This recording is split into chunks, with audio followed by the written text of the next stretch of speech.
Did you know that when Adam and Eve tried to enter the garden a third time, the cherub almost allowed them inside? When Adam and Hawa came to the eastern edge of the garden for the third time, secretly hoping the angel had stopped watching, they stood by the gate as if they wished to enter. Suddenly the angel appeared, holding a sword blazing with fire. When he saw them, he rushed forward to kill them, terrified that God would destroy him if they slipped back into the garden without permission. From a distance, the angel's sword still seemed to burn with flames, but when he raised it over Adam and Hawa, the fire died down. Because of this, the angel thought God must still favor them and was allowing them back into the garden. He stood there, stunned and confused. He could not fly up to heaven to ask God what to do, so he simply stayed where he was, unable to leave them. He was afraid that if they entered the garden without God's permission, God would punish him for it. When Adam and Hawa saw the angel charging at them with the flaming sword, they collapsed face down in terror, as lifeless as dead people. At that moment, heaven and earth shook. Other angels came down from heaven to the angel guarding the garden and found him standing there in stunned silence. Then still more angels came down near Adam and Hawa. They felt torn between happiness and grief. They were glad because they thought God was showing mercy to Adam and planned to bring him back into the garden, restoring the joy he once knew. But they also believed because Adam and Hawa lay there like corpses, the angels thought to themselves, Adam has not simply died here on his own. God has struck him dead for coming to this place and trying to enter the garden without permission.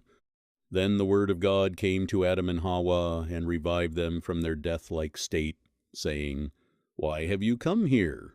Are you planning to go back into the garden I removed you from? That cannot happen today.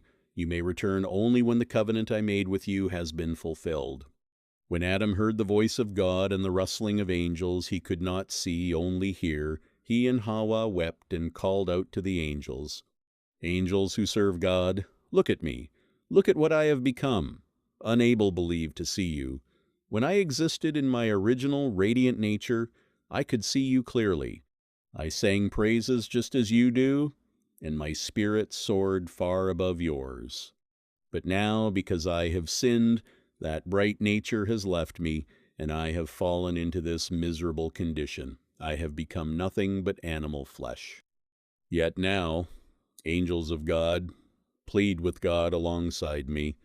Ask him to restore me to what I once was, rescue me from this misery, and remove the sentence of death he pronounced on me for trespassing against him. When the angels heard these words, they all wept for him. They cursed Satan, who had deceived Adam, and dragged him out of the garden into misery, from life into death, from peace into suffering, and from joy into a foreign land. Then the angel said to Adam, You listened to Satan and abandoned the word of God who created you. You believed that Satan would keep all the promises he made to you. But now, Adam, we will tell you what happened to us because of him before he fell from heaven. Satan gathered his followers and deceived them, promising them a great kingdom, a divine nature, and many other things. His followers believed his lies, gave in to him, and turned their backs on the glory of God. Then he summoned us according to our ranks to submit to his command and listen to his empty promises. But we refused. We would not take his advice.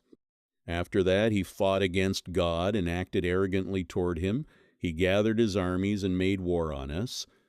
If God's strength had not been with us, we could believe to have overcome him and thrown him out of heaven.